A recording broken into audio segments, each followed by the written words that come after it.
All right. Well, welcome everyone. We're so excited that you could join us today for this awesome webinar. We are today joined by Pete Wright. He is a technical marketing analyst from Canon. For those of you who joined us just a month or so ago, we had Pete Wright on here before. And to be honest, it was extremely popular.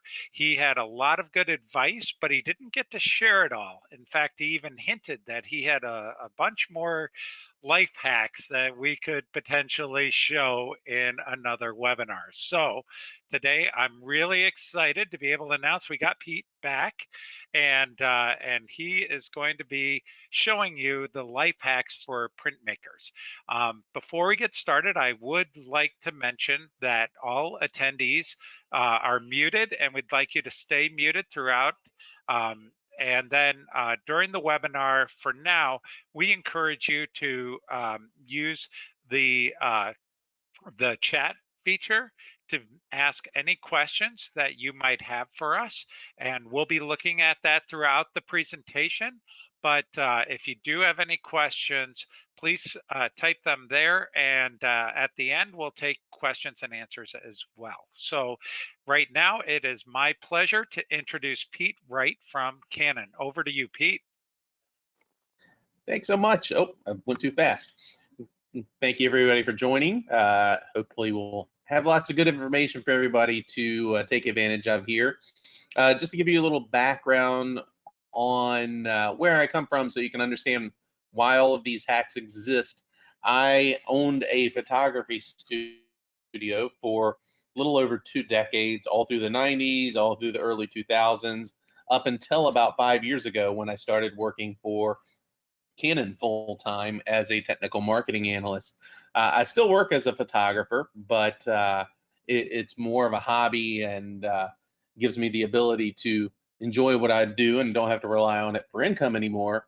But when I owned my studio, we did all of our printing in-house. So this was something that basically we used to generate our income from the sale of prints, whether it was large wall portraits, gallery wraps, canvases, or whether it was small 4x6s, 5x7s, 8x10s, things like that. Well, through that process, we would run into little hurdles and things like that were obstacles that we had to overcome. And basically what we did was we generated hacks for how to work around those things. Anything from paper storage to just ways to get the best possible prints from the machine. So this program is basically kind of an accumulation of a lot of hacks that either were things that we incorporated in our business or things that I've seen other photographers or other printmakers in general, not just photographers, but printmakers in general, use in their businesses to make their lives a little bit easier. So what I'm going to be doing is kind of going through and covering a lot of these things, and I'm going to try to show you, in most cases, two scenarios. One scenario where you see a tool that makes your life easier that you can go out and spend money on, and in the same scenario, maybe a DIY hack that you can make yourself to save some money. So I want to give you the option of here's ways that you can fix this problem or resolve this problem with something you can purchase, and here's ways that you can make it yourself. So let's start off with my first life hack, which is sample packs. To me, from a printing standpoint, just jumping in and making your printing decision on what papers you're going to use is really made very easy by purchasing sample packs. I'm a big fan of going through, whether it's Hahnemuhle or Canson or Moab or any of the other many brands that are out there, of picking up their sample packs, because within one pack, they'll have anywhere from 3 to 8 different types of media in one single pack that you can try out. And usually what it is there's 2 sheets of each type of paper within that. The benefit of that is that I can go through and try all of these different papers and see which ones perform well for me and know right off the bat, okay, is this going to give me the results that I'm hoping for? Now, one of my big hacks when I get those sample packs is to take the most advantage, because I've only got 2 sheets of each type of paper. I really want to take advantage of the limited amount I have in the best way possible. So I went through and I created this file. So the sheets, when you get the sample packs, are usually 8.5 by 11 sheets. So I created an 8 by 10 image file that I can print on it. And basically what it consists of is a black and white. Much of my work is black and white. So a black and white portrait that I took, a landscape portrait with a lot of different color in it, and then a close-up of a color portrait. So this is a very, very, very close-up version of that color portrait, so that I can see the detail of hair and also the specular highlights and things like the bracelet and the ring there, and skin tones. So, and then I've also got a couple of gradients. I've got a color gradient, and then I've got a black and white gradient. So the reason I've got this is I can print this one file on each of the papers, and on one sheet of paper, I can look at it and say, wow, you know what? That paper did really, really well for the black and whites. I was getting great Dmax in the deep blacks.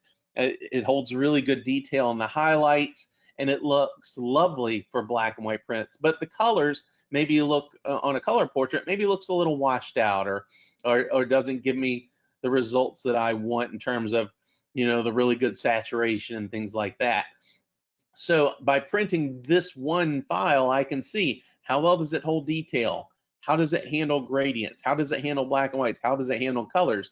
And then I make sure that the back of that piece of paper has the type of paper written on it. So whether it's a Hahnemühle whatever, or a Canson whatever, a Moab whatever is written on the back of the sheet, and I store that. I keep that in a folder so that I can go back and reference it at any time. I can go back and say, hey, this was the result with this piece of paper. Now, another thing I do when I'm doing this is I keep notes. I've got a notebook that basically has the results of all the different papers that I've tested. And I basically make note of, this paper did really, really well. I like that. I want to use this paper for future black and white projects, or future color projects, or future landscape or portraits or whatever. But I keep notes on it of the things that I liked about the papers and the things that I didn't like about the papers. That way, when I go through and I'm referencing them, I have all that information, because sometimes I'll do a sample print on something, and then I may not have cause to use that paper for 6 months or a year later, and it's probably not so fresh in my mind what the results were. So I definitely want to have those notes to be able to reference as well. Next thing I like to talk about from a hack standpoint is making space. And this is really basically creating a space that gives you room to do all of the things in your production in your production workflow. Now, some people are blessed to have an abundance of space, and they have so much room to spread out with their printer and a big work surface and storage and things like that. And that's great if you have it. It's much easier to take advantage of a large space like that. But when you are working in a scenario like that, one of the things that, if you've got that much space, the biggest key for that is just to make sure that it's relatively clutter free, and that your work surfaces are always open and available to be used, and you're not constantly setting things down on those surfaces that you then have to move when you need them. But a lot of people, and I would say the majority of people, are working in a much, much smaller space. This is a photographer whose his work area is actually a small room above his garage, so it's not a real big room. And he basically has his printer set up right beside a large work surface table with a self-healing mat on it. And you can see all of his camera gear on the shelf just beyond that. So everything he has is kind of in line there. He has that work surface in between his camera gear and printer, so he can use the table to fill his bag with whatever camera gear he needs for when he's on his way out of his shoot, and then he can put all of that stuff away and keep the table clear whenever he needs to cut or mount things. So the biggest thing is just look at the space you have and really utilize it to its full potential. Look at tables that can be stored or stowed away and then set up when they're needed if you have limited space. but don't be afraid to move things around to see if you can get the best possible workflow out of it. To me, one of the big things I like to talk about is tools. My actual workspace is a three-car garage. We have our home has a three-car garage in it. That's one big room that we climate controlled. It's never seen a car. It will never see a car. And it's basically been converted into a living space that we use as our overall workshop. So it's got a woodworking area, a laser cutting area, a printing area, a sewing station, a painting station, a crafting station. So this is what we call the fam cave, and everything gets created out here. And this is where my large format printing area is. So I'm big, big, big on tools based on all the things that myself and my family do in our lives. We're big on having the right tool for the right job. So a lot of what I'm going to talk about from here on out are actually those specific tools. So first of all, let's talk about keeping it clean. And this is probably one of the most important things because dirt, dust, fingerprints, all those types of things, from a printer standpoint, those are our biggest nemesis. Those are the things that we fight against the most. So the first thing I tell everybody, wear white gloves, wear the cotton gloves. It's one of the least expensive investments you're ever going to make. I think you can usually get 4 pair for like $10 or something like that. It does not cost a lot. But back in the day, if we handled negatives, we all wore gloves. Well, we don't have negatives anymore, but what we do have is pretty expensive paper that's out there.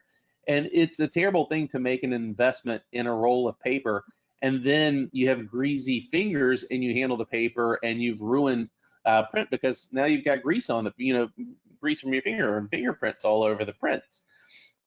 In fact, a lot of people will say, well, I'm going to handle the finished prints with gloves, but when I'm loading the paper and stuff, I won't use gloves. The problem is certain papers are so sensitive that if you touch the paper without gloves on, and you leave a fingerprint on the paper, unprinted paper, then when the inks print, they'll print on top of the oil of your fingerprint, and you'll still see your fingerprint with the ink on top of it instead of under it. And there's just nothing you can do at that point. That print's basically trash because you're always going to see that fingerprint. Now, kind of another little hack that goes along with this is if you ever get a fingerprint on top of an image and you're like, I need to figure out a way to save this. It's the weirdest hack ever, but nose grease, the oils and the grease on your nose are the exact same as the oils on your fingerprint. So you can actually smudge a little bit of nose grease where a fingerprint is, and then use your white gloves or use a tissue to use that oil from your nose to help kind of wipe the fingerprint away, because oil versus oil will kind of get rid of those ridges and lines. You may still have a light smudge where that was, but you won't have the defined fingerprint. So those are one of the things that you can definitely take advantage of.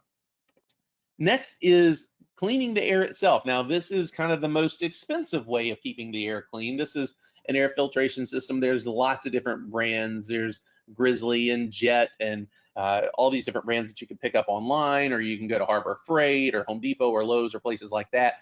And you can get these air filtration systems that mount to your ceiling. They're relatively quiet. They don't make a lot of noise. And basically what it is it's a series of filters and baffles that as this is running, it's just pulling dirty air in, dusty air in, and pushing clean air out.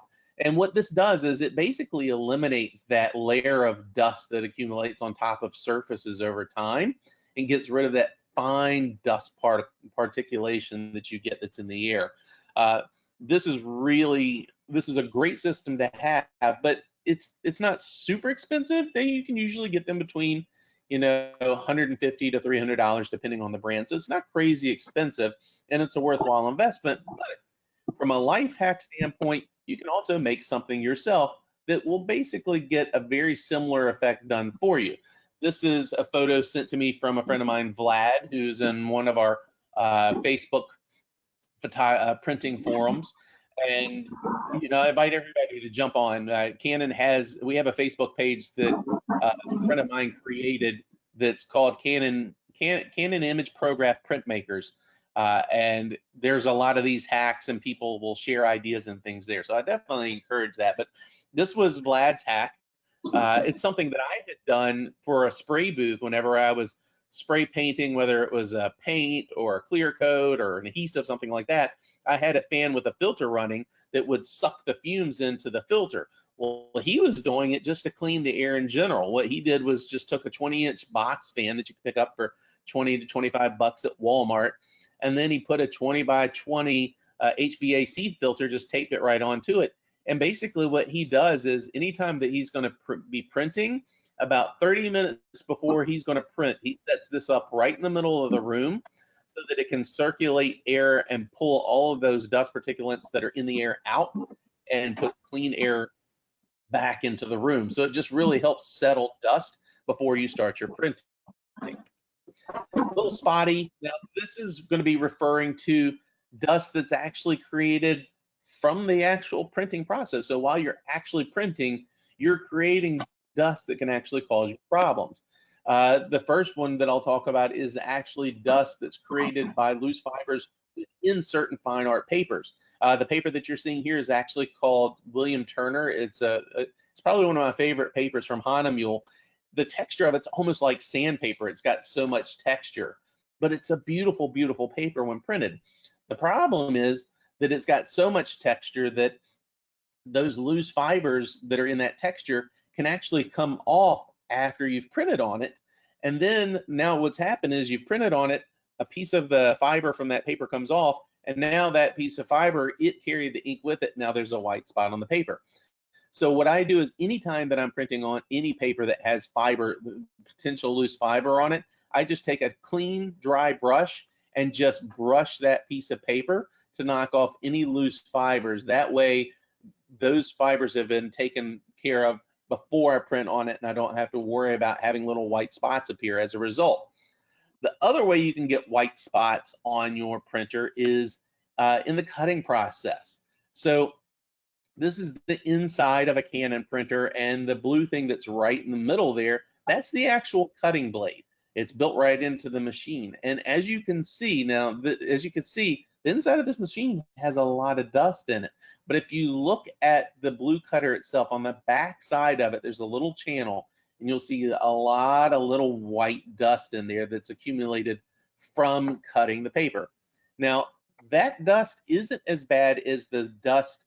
That dust usually settles and it's fine. You don't have to deal with it too much. It's good to open your machine and dust it off and clean it pretty regularly. But the dust that we're looking at here isn't the dust that causes problems.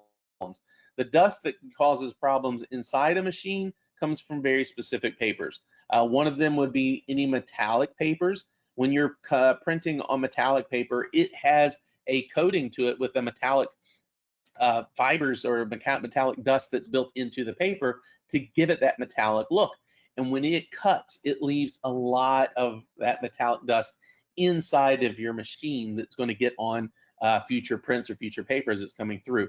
Other fibrous papers like Wright and things like that can do the same thing, or if you're printing on canvases, same type thing. Things with a lot of fiber to them, they're actually going to create larger dust that's going to stay inside the machine. So how do you handle that, Pete? It's like, well, what do you do? I mean, I've got to cut it. Well, within our machines, within the Canon image prograph printers, you have the ability to set the cutting mode multiple ways. So you would go into your advanced settings under your paper, go under paper settings, and go into cutting mode. And when you go into cutting mode, you have three choices: automatic cut, eject cut, and user cut. Now, automatic cut is exactly what it sounds like. When your print is done and it rolls through, it will, as soon as it's finished printing, it will just automatically cut it. When you set it to eject cut, basically what's going to happen is when it finishes printing, the print's going to hang there and it's going to beep and it's going to leave a little message that says, "Are you ready to cut?" And it won't cut it until you click yes. When you click yes, then it will cut. In this scenario, when we're trying to avoid dust on specific types of paper, you would want to go through and set it to user cut. And when you click on user cut, basically what happens is After it's done printing, it's going to print a series of dotted lines with a picture of a pair of scissors, and you're going to go through with a pair of scissors and cut on the dotted line. Now what you're doing is when you're cutting that paper, you're cutting outside of the machine instead of inside the machine, and any dust that's created from the cut is landing outside, not inside the machine. Now, yes, it's a bit of a pain. I've taken away the automation. My line might not be as straight, so I'm going to have to probably go back and trim it again afterwards just to get a straight line. But keep in mind that even if you're doing borderless printing, it's going to create space between where the print finished and where the dotted line is. So that line where you're cutting is not the finished cut line. It's just a cut line to give you separation of the paper so that you can clean it up later on. Yes, it's an extra step, but we're doing this step on certain papers only just to avoid getting dust in the machine, because what happens is when you print on these papers that have heavy fiber and leave a lot of dust in the machine, as you're printing, dust will land on the paper as it's coming out. Then the print head will make a pass on top of that dust. Then when you pull the print out, those pieces of dust fall off, and there's a white spot behind the dust where the ink couldn't get to the paper because it was printing on the dust instead of the actual paper itself. So it's just trying to avoid things like that. The funny thing is, most people probably wouldn't even notice those little teeny tiny white specks, but the person printing will always notice it because we know what it's supposed to look like, and we're inspecting it very, very closely to make sure it's exactly the way we want. So it's one of those things. I'm an international print chair for WPPI and several print competitions around the country, and when we go through and we're judging physical prints, that's one of the things that I'll see. I'll see little tiny dots on certain types of papers, and I know that one of two things happened. They either didn't wipe it off before they printed to get rid of the loose fibers, or there was dust inside of their machine, and those little tiny white spots kind of kill their prints. All right, next we're going to talk about making the cut, because now we've just taken the paper off of that paper off of the machine, and now we may need to do a cleanup cut, or maybe we need to cut it for mounting or whatever. So from a tool perspective, one of the first things I tell everybody to invest in is a self-healing mat. Self-healing mats, there's tons of different brands, there's tons of different sizes. You can get really big ones that cover like a 4x8 sheet of plywood, so you can have a huge table, or you can get really small ones that will just fit in a small work surface area so that you can roll it up when you're not using it and roll it out.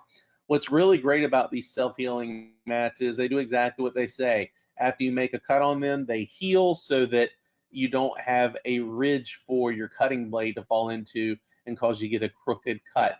So having that self-healing blade is really, really good to have.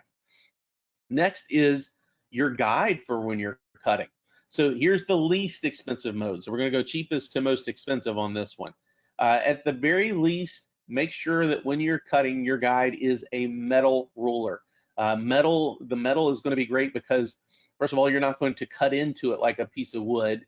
Wood rulers have a tendency to warp over time and aren't always true in terms of their actual shape or that straight line. So if you're using a metal ruler, you're always going to have a straight line. But when you use a metal ruler, make sure that it is a cork back ruler so that that cork is on there to make sure that you're not scratching your print when you lay it on top of the image for the cut.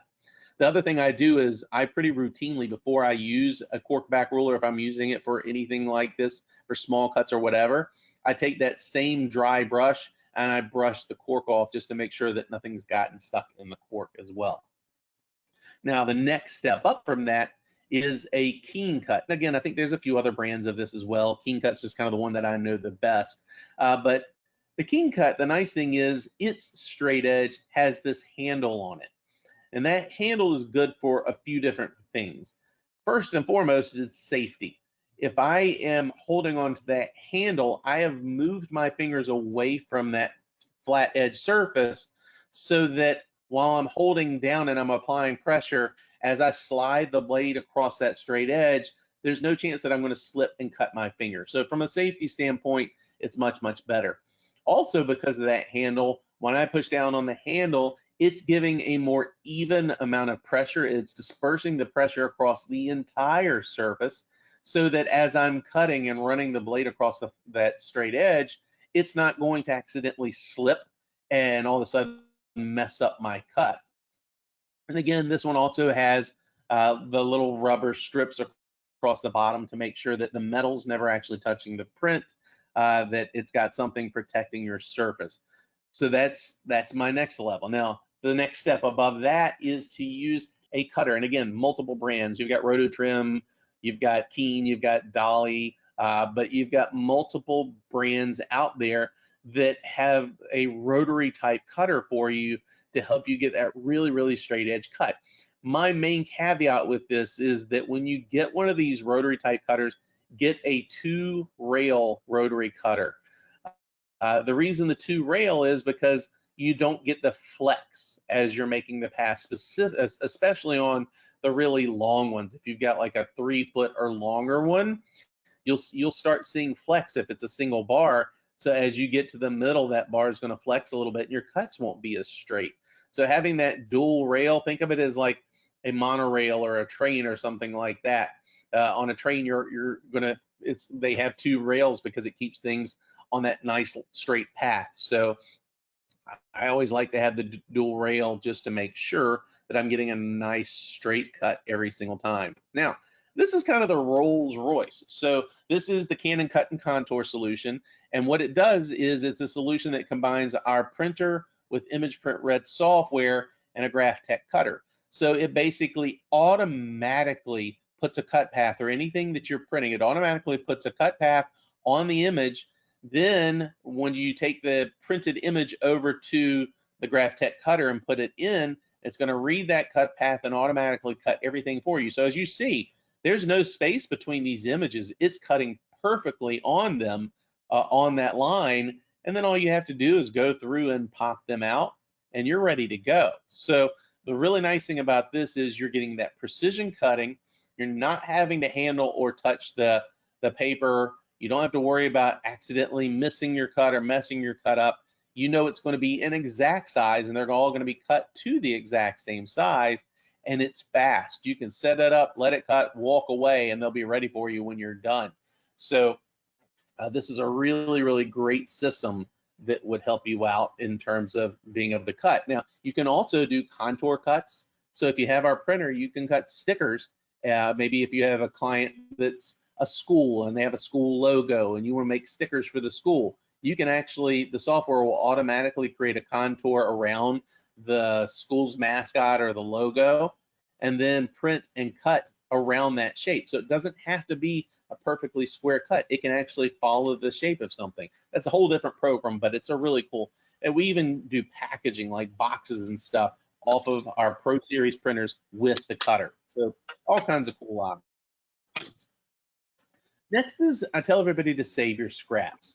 When you are printing, if you have paper that is cut off, I mean, after you finish cutting, save some of your scraps. First of all, I like to occasionally, if I see certain things that I notice when I'm printing that I haven't seen before, a certain characteristic or whatever, I'll take a larger piece of the scrap and I'll write notes. Hey, I noticed that this paper does this, or certain colors are doing this, or whatever. I'll write notes. I'll write what the paper is and I'll write notes on it. And then I'll stick it in my note file that I was telling you about on the papers for reference. The other thing that I like to do though is when I change the rolls on my printer, if I have long strips, I always like to make sure that my paper is wound tight and that it's going to be taped in a way that it won't unspool so that the paper stays healthy longer, basically. So what I'll do is I'll take my strips, I'll wrap my strip around the paper and then tape onto that scrap strip rather than taping onto the paper, so that I don't waste paper by having tape residue on it. But if you want to step that up, you can buy Velcro straps. I've just jumped on Amazon and other places, and there's lots of places out there that sell 1-inch by 20 or 24-inch Velcro cable ties. You need to have at least 18-inch long to be able to get around most of your 2 and 3-inch cores of paper. I get the 1x24, and that's usually plenty long. Sometimes it's almost too long. But what that does is it allows me to keep that paper wound nice and tight on the core, because if it unspools, sometimes it won't have enough tension to feed properly through most printers. So just keeping it nicely wound on the machine is always going to happen. So let's talk about storing our paper. I mean, once we've pulled it off of the machine and now we've got it wrapped so it's not going to unspool, well, how do we store it? So a lot of people will store their paper laying flat, like you see here under the printer. And that's fine if you're going to do that. But if you're going to do that, there's something important to note. When you buy your paper, you'll notice a few things. Inside the box, it actually comes with a plastic end cap on both ends, and it comes wrapped in plastic. Those aren't there specifically just for shipping purposes. They're actually there for storage purposes as well. Those plastic end caps are made specifically so that when paper is being stored flat, that the paper itself will never rest flat on the actual paper, but all of the weight of the paper is actually diverted to the core. So our end caps are actually made so that once they're pressed into the core, the flat surface goes beyond where the paper is, so that the paper itself never has any weight resting on it. If you were not to use these end caps and store your paper flat, over time the weight of the paper itself will warp the core.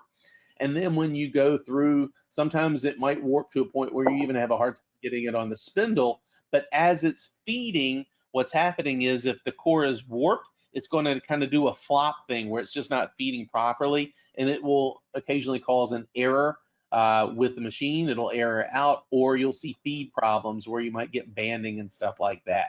So hang on to those plastic cores to help you out. Now, to me, the best way you can store your paper is to stand it upright. One of the cool little hacks that I've seen is there's a company called Savage that makes a background. They make paper roll backgrounds, which if you're photographing and you want to buy their paper roll backgrounds, great. But what they do make also are these foam wall mounts that you can mount directly to the wall, and then you can push their backgrounds in those open foam slots to help keep that paper standing upright. Well, this will work for our photographic media as well. You can put those dual foam inserts, kind of one high, one low, so that you can take your paper when it's not being used and push it in between, and it'll hold it upright.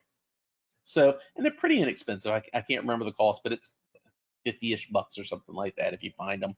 But a nice hack if you want to do it yourself, if you want to make it yourself, is to make yourself a platform like this that will actually hold with just a couple of sheets of plywood and 1-inch spindle wood. I can't remember the wood. I can't remember the word. I can't think of it right now. But 1-inch round wood that you would use for like curtain rods and things like that. They sell it at all hardwood stores. But all you do is basically take 2 sheets of plywood.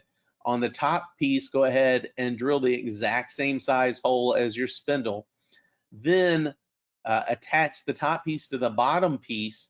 Now, when you put those spindles in, they won't go all the way through, and you can actually now take your core of your paper and pop it right on top of those spindles to hold it in place. Now notice all this paper has plastic on it. It's being stored with the plastic on it.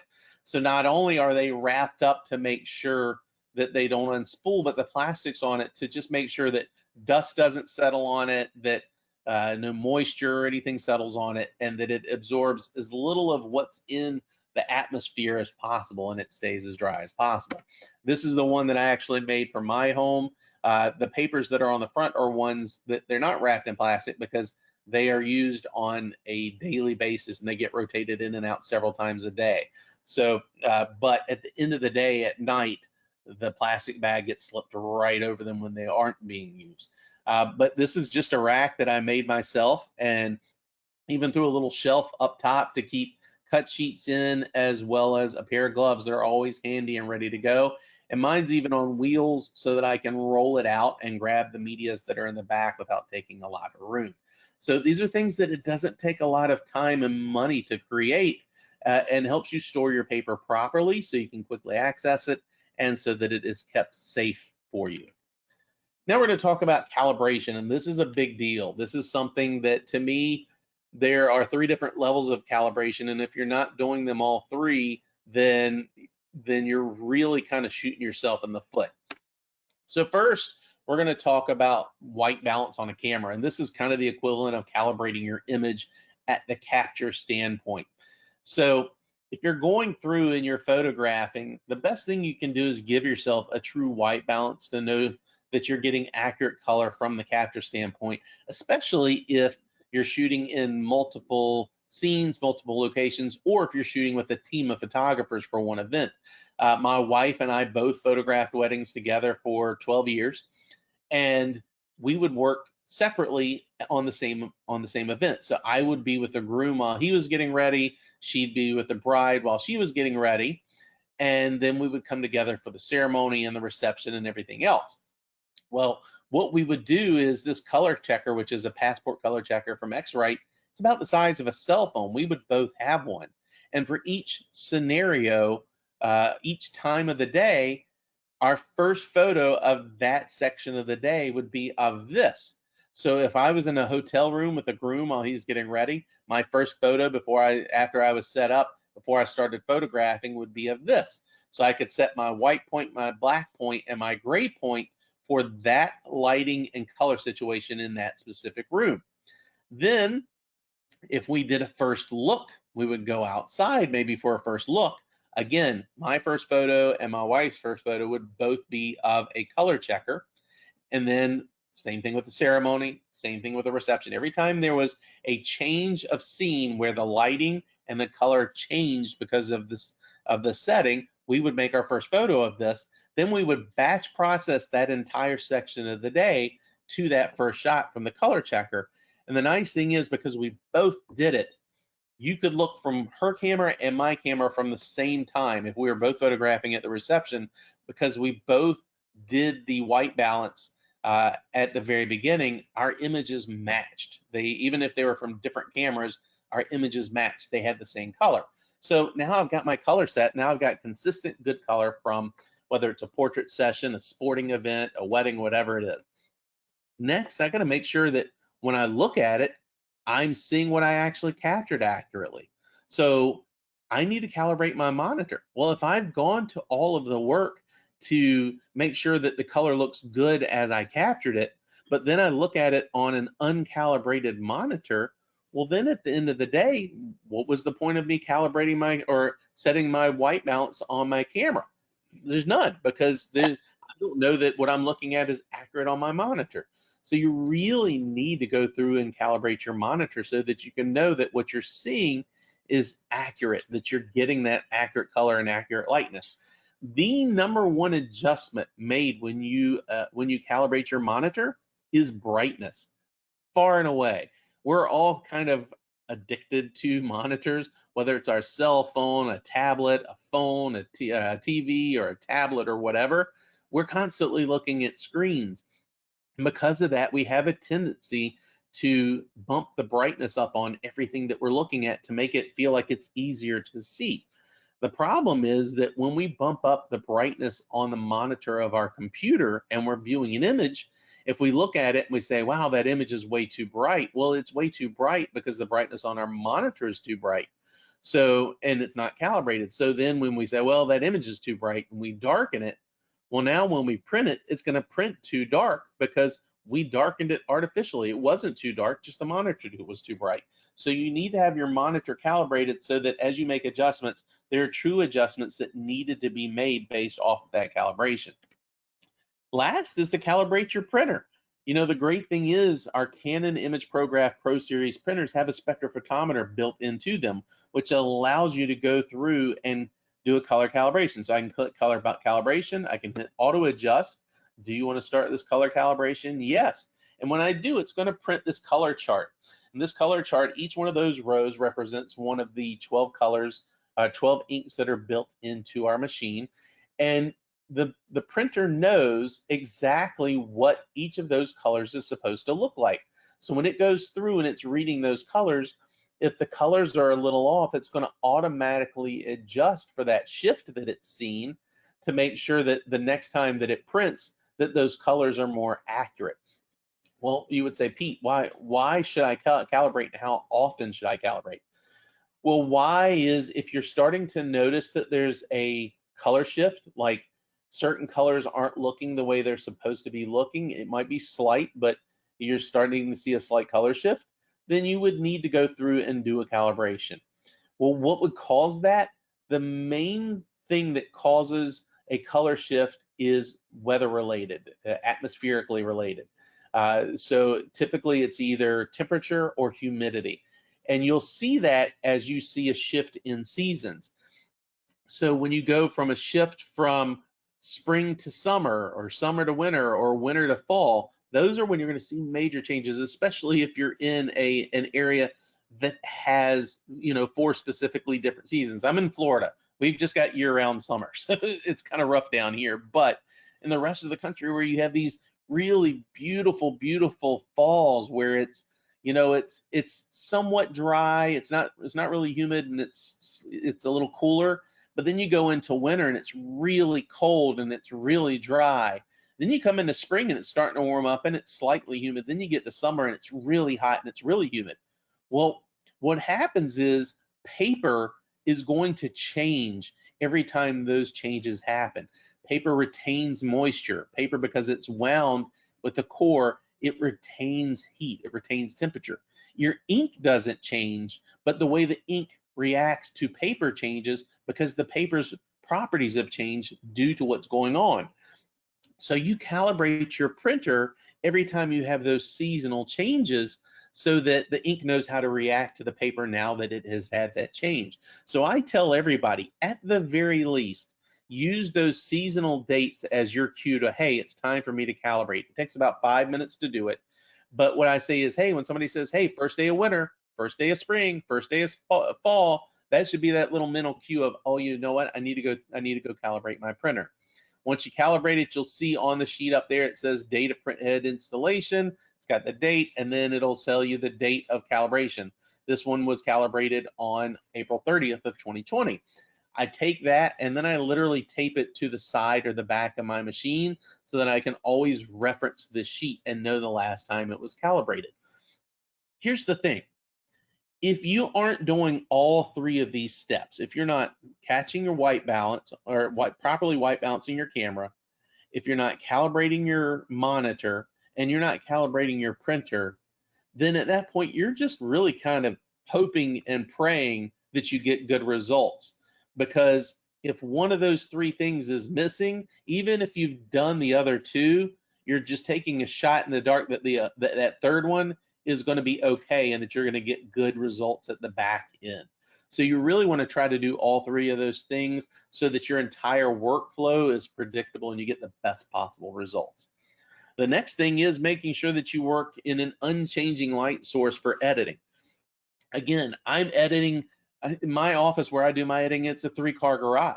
So I have 100% control of my lighting. I don't have any windows in here at all. All of my light is self-generated from overhead lights or lamps and things like that. Now, I'm not suggesting that you go find yourself a box and do all of your editing within a box. But what I am suggesting is that when you're editing, that you have a very controlled environment for that editing. I've got an inside offices where I will occasionally do printing, and it's actually facing a window. So what I'll do is I've got dark out curtains on that window that I can pull back, and during the rest of the day for the rest of the house, I keep those curtains open and it looks lovely in the house. But if I know that I'm going to be editing, I want to close the blinds and pull those curtains about 30 minutes before I go in to edit so that my eyes have time to adjust. But the nice thing about that is now there's no light coming in from that window, and the only light, and again, I'm not saying you have to be completely dark. What I'm saying is when you edit, make sure that whatever lights or lamps that you have on, you always edit with those lights and those lamps on every single time, because when light changes, the way your eyes perceive what's on the screen changes. So if I go into a room with a big open window and there's light pouring through in the early afternoon and it's really, really bright, my eye is going to see that image very, very differently than at night when it's pitch black and there's very little light. My eyes are going to perceive, even though the monitor hasn't changed, the way my eye perceives it's different because the ambient light around me is changing. So I always make sure that I have consistent light from start to finish when I'm editing. In my garage workshop, again, I have an overhead light and a lamp, and anytime I'm editing, that overhead light and that lamp is on. Now, regardless of when I edit on my computer, my eyes are always going to perceive the same image the same way. Now let's talk about the ever debated argument of RAW versus JPEG. How should I shoot and why? Well, I'm not necessarily going to try to change your mind over one way or the other. I have times where I shoot both, depending on, if I'm shooting sports, I'm shooting JPEG because that's what's requested and that's what's required. But I have very specific settings for JPEG. When I'm shooting portraits, I shoot RAW. If I'm shooting landscapes, I shoot RAW. It really kind of depends on the scenario. But I also have a really good understanding of the limitations of RAW and JPEG and why and when I'm shooting them and what to expect as a result.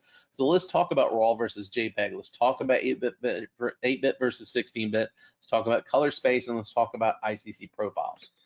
First, 8-bit versus 16-bit. I like to talk about this in terms of ice cream. Ice cream is one of my favorite things in the world to indulge in.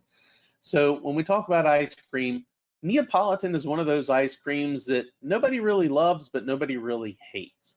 It's diverse in that it's got a lot going on. It's got 3 flavors in there, and usually at least one of those 3 flavors is going to make everybody in the room happy. Even if you don't like strawberry and vanilla, you might love chocolate. So hey, well, at least there's chocolate. I'm good to go.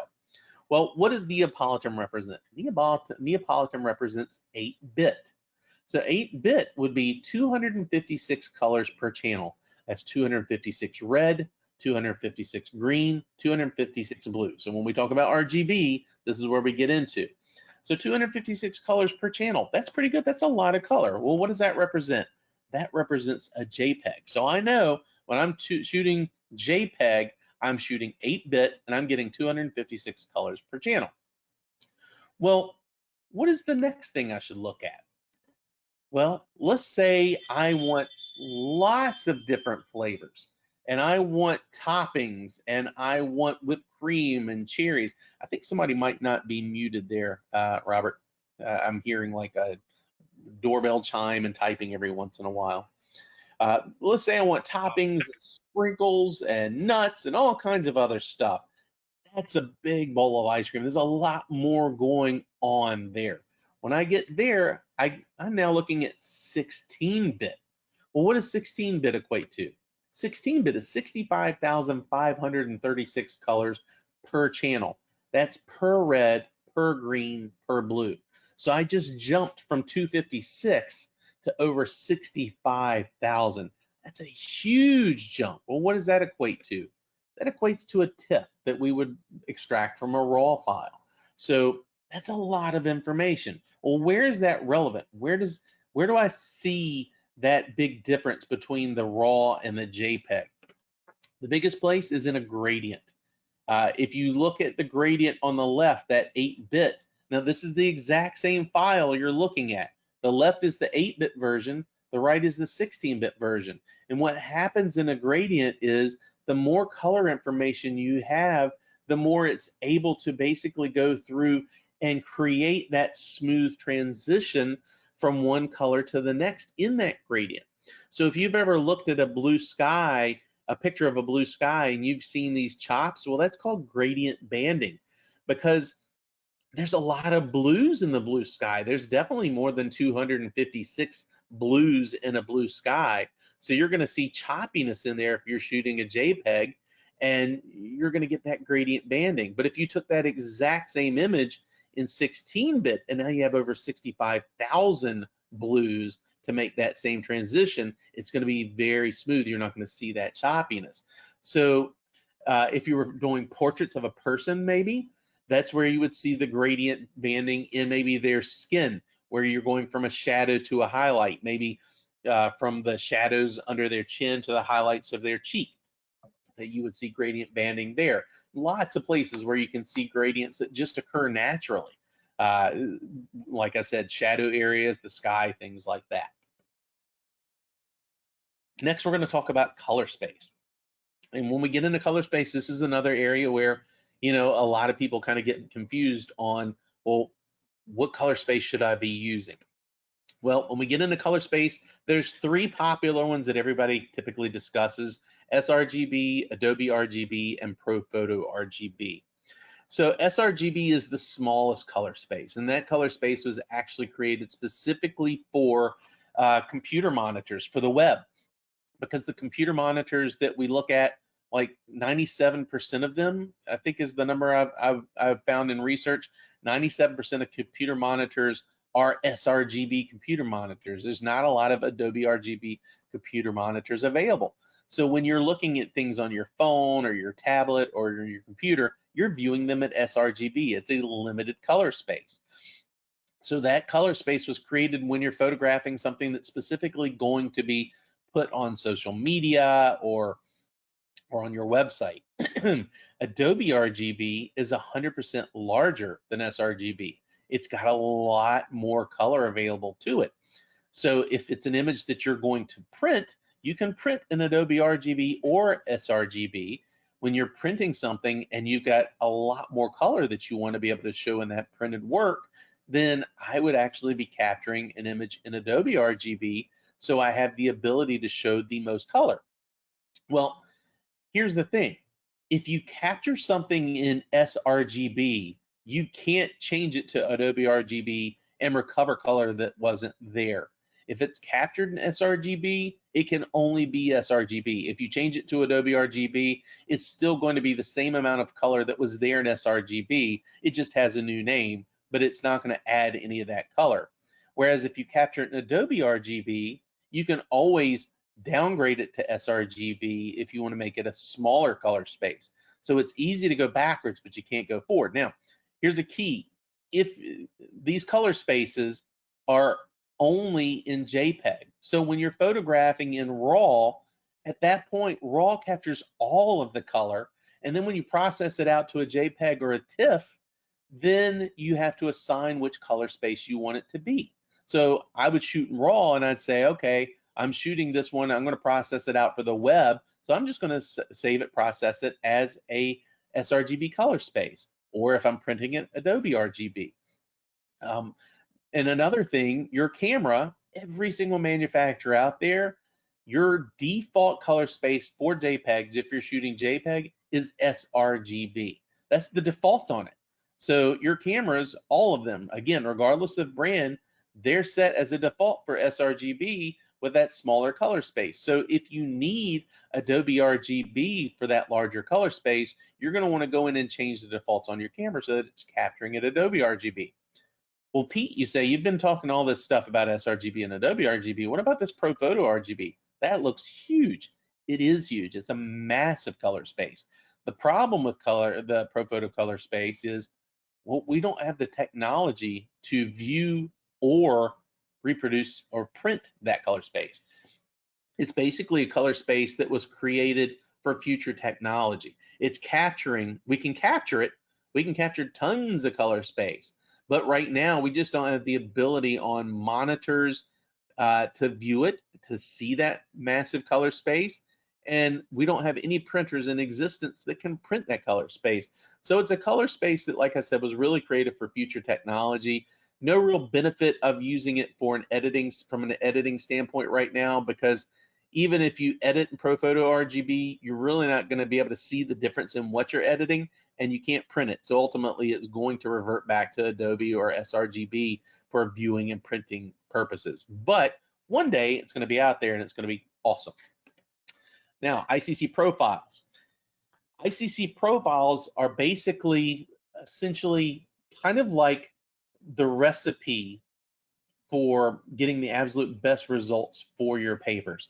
So when you do an ICC profile, what happens is the manufacturer for all your different papers out there will print a series of patches on the various manufacturers of machines, and they'll read those patches, and those patches will basically say, okay, well, my ingredients for this recipe are the paper and the ink.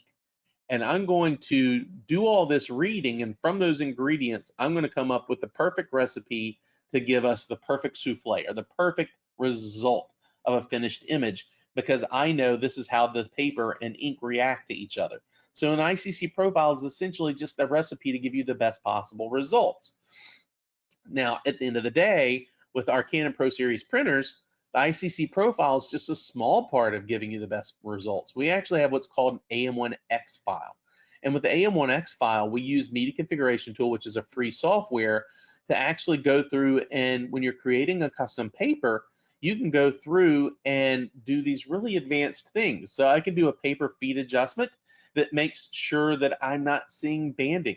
So if I'm seeing banding on my media and I'm saying, man, I'm getting these lines every time I print. Well, if I do a paper feed adjustment, it's going to go through and it's going to print a series of gray bars like what you're seeing here, and it's going to read them, and it knows exactly what the spacing between those gray bars are.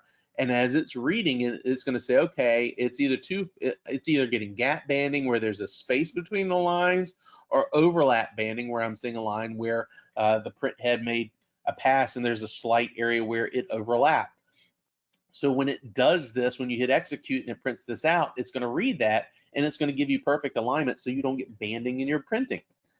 The other thing it's going to allow you to do is go through and make some advanced settings. So you can set your drying time. You can set how you want it to cut that specific paper if you want it to cut the same way all the time. And you can also make sure that you're using the right paper tube size. A lot of times people will actually have it set to 2-inch core when it's a 3-inch core paper, and they'll say, why am I getting banding? I shouldn't be getting banding. Everything is set right.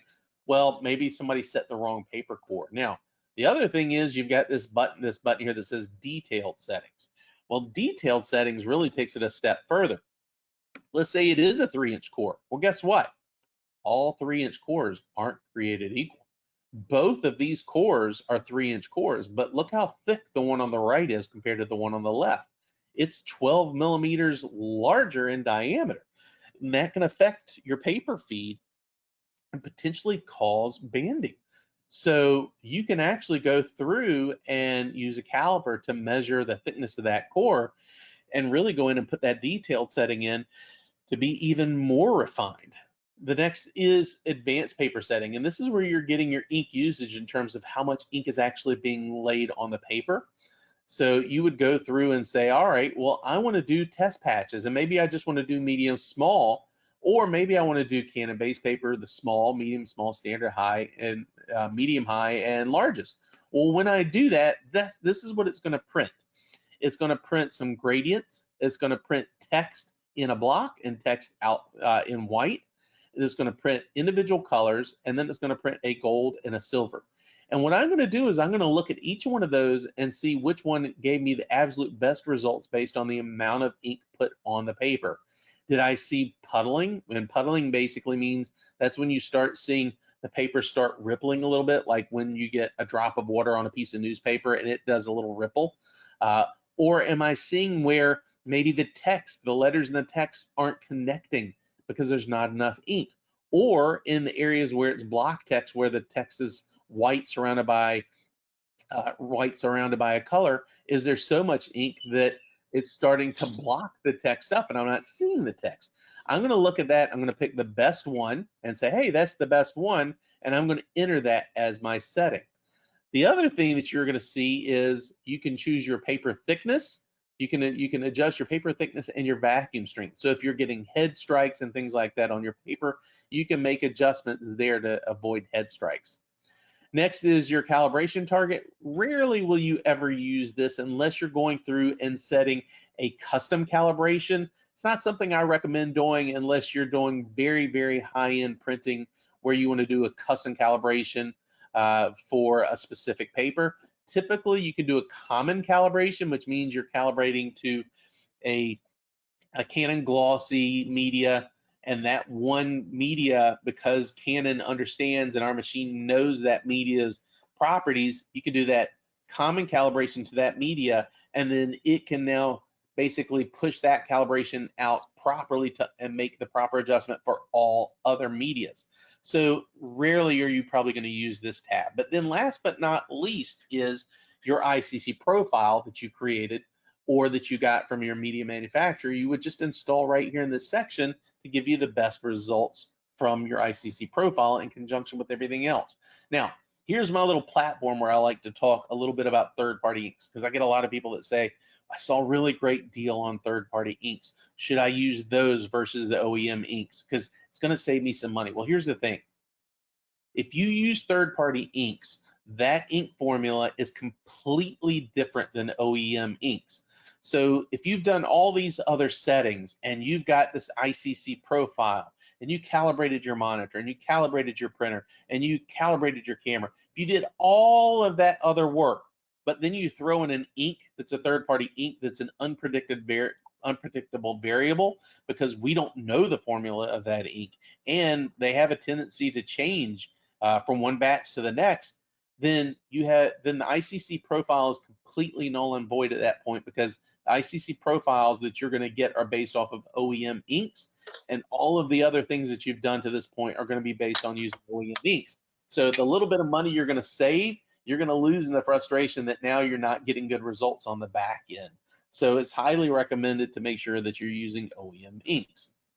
So once you've done all of that, you can see all of the settings and changes you've made when you've installed your paper. Now, we're almost at the very end. We're wrapping up here. I always make sure that I take notes, and I've mentioned this several times. Take lots of notes. When you're doing things, keep a journal and write down the things that you see. If you see things change or if you see shifts, write that stuff down so that you can reference it in the future. Here's my favorite tip. I love this one, and I think I shared this one last time I gave a presentation here, but decurling. This is a huge tip. If you have printed on rolls before, you have felt the pain of curled media coming off, especially if you're trying to mount it or put it in a frame and it's curling and it's fighting you. So from a decurling standpoint, this is a self-made hack. I got 2 sheets of just craft paper, white craft paper. You can use the brown craft paper, but basically I got 2 sheets of craft paper that are, my printer here is 24 inches, so I've got 24-inch craft paper. Took 2 sheets that are longer than anything I'm going to print, and I taped them together and folded it over. Once I taped them together, I had an empty core from a roll of paper, and this is a 2-inch core. I want the tightest core I could get, so I got a 2-inch. You could actually just get like a 1-inch PVC. The smaller, the better. The smaller, the more effective it is. So if I went out and bought a 1-inch PVC pipe that was 24 inches long, I could just tape to that, and this would be even more effective. So I taped it on both sides so that it wouldn't come loose either way, and then I trimmed it nice and clean. Now, this print, I actually had to push it down to make it not curl to a point where it wouldn't just completely curl right up. So this is pushed down, but this was extremely curled. So I put the print on, I lay that second layer of paper down, and then I roll it. So it's going to be a reverse roll. And I literally rolled it and held it there for 30 seconds. And in 30 seconds, it's laying almost perfectly flat. If you want to lay it longer, you can do it like a minute or so. If you go too much over a minute, though, then it's going to start curling the other way, and then you're going to have the exact opposite problem. But that's a self-made hack that you can use that's going to keep you from having curled paper from a mounting standpoint. So with that, I'm at the very end. I am ready to answer any questions that anybody has. All right. Well, we do have some questions. Thank you, Pete, for going through that. I think a lot of people got stuff out of it. I certainly did. I will say, because I actually come from a color management background, a lot of the stuff you talked about, controlling variables, controlling your ink, controlling your media, don't just, buy any media. Consistency is key. And controlling your lighting, as you talked about, all of these things are extremely important. You did mention Keen and Foster for the cutters. We do sell both of those, just an FYI. Pantone color checkers and I1 display we also sell. I1 display goes to your discussion about monitors and controlling the environment.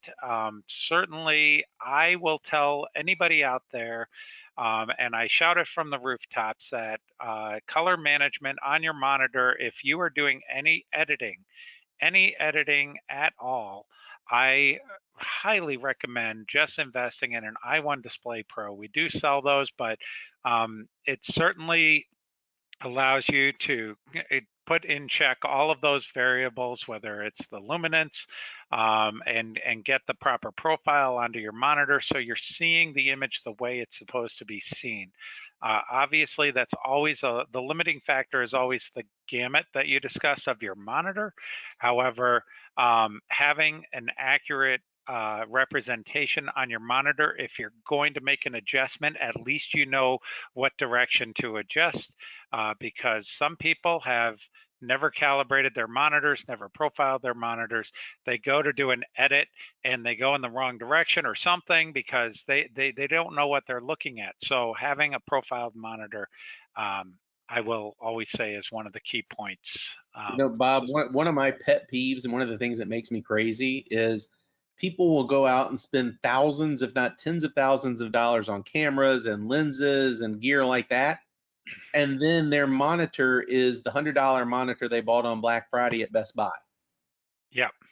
And it's like, you got to be willing to invest in, and I'm not saying you got to spend thousands of dollars on a monitor, but don't get your bargain basement cheapest monitor you can buy.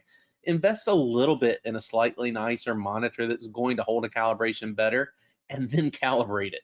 Yes, and we do sell AZO, and that, so we used to sell a Oh, C. you're We awesome. now sell AZO, but AZO has dropped their prices. I mean, it used to be you spend $2,000-$3,000. You can get in for under $1,000. Oh, It's and it's it's so it's worth it. So huge, worth it. so worth it. But having said all that, I do note that we have a few questions. Um, one of which is when you were talking about the two rail rotaries, at what point do you recommend switching from a single to a two rail rotary? Is 22 inches okay for a single rail, or at what point would you switch to a two rail? I will be completely honest with you. There's no scenario where I would probably buy a single rail. But if I had to, man, if I'm even scared of flex at 24 inches, but you probably would be okay with the 22 inches with a single rail. But if I was doing it, here's the key. If you are on a single rail cutter, let the blade do the work for you. A lot of people, they'll get these cutters, and then when they're cutting, they feel like they need to push down on it really hard. Well, when you push down on that cutter and you're pushing down on the rotary, that's when those rails flex. The Yep. blades, they're sharp. They're made to, it's kind of like a hammer. You let the weight of the hammer carry itself. Swinging the hammer harder doesn't necessarily hammer the nail in better. It just makes you tireder. Same thing with a cutter. Pushing down on it doesn't make it cut better. It just wears the blade out faster and it flexes that rail so that it doesn't cut as clean. So if you have a single rail cutter, let the blade do the work. Even if you have to make two passes, don't push down really, really hard thinking that's going to be the best cut. A lot of times that's where you get your inaccuracies. Okay. And one last question is related to Canon and the IPF 6400. How can I get rid of the 3/4 inch cutoff from the right side of my print on the IPF 6400? I've tried everything. That's from Serge. I'm not sure. I guess I'd need to know the specific scenario where that's happening, what type of media, things like that. I So, think Serge is joining us right now. He's unmuted himself. So perhaps, let me see. what Serge, I would say is maybe if Serge contacts me offline, okay. I'll Perfect. give Serge my email address. That way we don't hold everybody up with a long discussion that maybe only applies to Serge. But Serge and everybody can take my email address down and feel free to reach out to me. My email address is pewright@cusa.canon.com. If you have questions about anything I talked about today, please don't hesitate to email me those questions. I'm pretty quick on responding. And Serge, do me a favor, email me, and then you and I will set up a call to kind of walk through what's going on and see if we can't figure out what the problem is so we can get you fixed. You got Okay. it, Pete. Thank you. Yeah, absolutely. Perfect. So I think I'm looking to see if there are any other questions. Lots of comments about you. So it looks like you did a great job. And let's see. Looks like one more question popped in. The IPF does not have a color calibration built in. How do I It does. calibrate it? It does. It Yeah. does. It's got the same multi-sensor built into it to do automatic calibration. Okay. And that's Surge as well, so I can walk Surge through that when we get offline. Yes, exactly. Yeah, thank you again. Not a problem. Happy to help you, buddy. So, and then the brand of cutter that you would recommend, I believe, is the brand. A question on the brand of cutter that uses the cutter marks to cut out the prints after they're printing. Well, he was, I believe you were using the Canon solution, which is the print and cut solution, but that is the GraphTech cutter. We do sell GraphTech as well. If you already have a printer, we can work with you to get that. The one thing is the software that comes with it. Do you guys sell the printer as an option with the software? So yes, you can actually buy from Canon through you guys, IT Supply. You can get the printer, the image print red software, and the cutter all individually or bundled. Okay. So, well, actually, when you buy the cutter, it comes bundled with the software. So if you buy the cutter, you're automatically going to have the software you need to run it. We wouldn't burden you with, because the cutter only works with this cutting solution with the image print red software. So if you were to buy the GraphTech cutter, you can't do what I showed you without that software. So when you buy the cutter through IT Supply, it's going to come bundled with the software. But that image print red software is an amazing RIP software that's just fantastic. And you can actually buy that standalone, even if you're not cutting, but want a really good RIP for color management, package printing, things like that. You can actually buy that through IT Supply as well. Yep, and our commercial sales specialists are here to help you. So feel free to just ask for them when you call in, and they can help you with that. And then one of the last questions, it looks like, what brightness level do you typically set on your monitor? I mean, I found it depends on the monitor. I mean, from my perspective, we tend to be not at 120 for luminance. We tend to be lower into the 100 area. 107. Yeah. Yeah. 107 seems to be my sweet spot. But here's the thing: when you go through and do the calibration, the software will tell you exactly where to put it. That's the nice thing. It doesn't just run it and say, okay, here you go. Yep. It will actually go through and say, here's the changes to make, and it will walk you through the changes for your specific brand monitor to really get it honed in. Yeah, and the last thing I'll mention, which no one has asked, but I'll throw it out there anyway, is that from my perspective, having done this for a long time, depending upon if you're proofing your prints or if you're designing for the web, you will have some variables, whether you choose D50 or D65 for your lighting condition as you do profile your monitor. As you go through that process, to match prints, typically we look at D50. I know some people who do a little bit of both go to D55 or so, but if you're just putting stuff out on the web, then that's D65. But we've pretty much. Would you agree with that? Yeah, that's pretty much spot on. I'm usually D50 or D65. Yep. Depending on what I'm doing.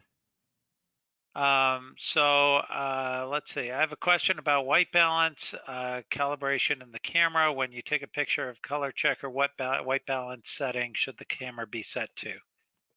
So if you're capturing in RAW, it really doesn't matter. I mean, you can be auto white balance, you can be Kelvin, you can be whatever you want, because the reality is when you capture in RAW, you're going to, on the back end, go to the picture of the color checker you selected. You're going to set your white point off the white point of the color checker, your black point off the black point, and then you're going to set your middle gray off the gray point, and then you're going to batch process that color profile to all the rest of the images from that time. So it's going to override pretty much any of the color settings that you have set. A lot of times I'm at auto white balance, but there's a lot of times where I'll go through and I'll set my Kelvin if I want to be a little bit warmer just as a starting point. But that's ultimately that's going to override the settings that your camera's built-in white balance would have. And this is Dave. I was the person with that question. I actually tend to shoot with JPEG. So Okay. does it still same logic? Yes. So you don't have quite as much latitude. So if, let's say you had an extreme, you still should be good. But let's say you had like you were set in Kelvin and you bumped it by accident and you knocked it to like an extreme within your Kelvin, and your images are like so yellow they're almost red. When your first shot is off of that color checker and you go through and then batch process off of that, it's still going to get you pretty daggone close to perfect. But you may notice that because it's such a heavy shift, that it may not be as clean. But you should still be able to get a good batch process on your color. Okay, thank you. Perfect. Well, I think that answers all of the questions at this point. You have Pete's email. If you do have any additional questions, my email was attached to the information that went out, bmiller@IT Supplies for Bob Miller. And but we're all here to support you. IT Supplies has technical people that can certainly walk you through different scenarios. Of course, Canon has great people. Our commercial sales specialists can always help and know the products well. So thank you, Pete, for joining us today. We'll have to do this again. It's very popular. So look forward to having you again in the future.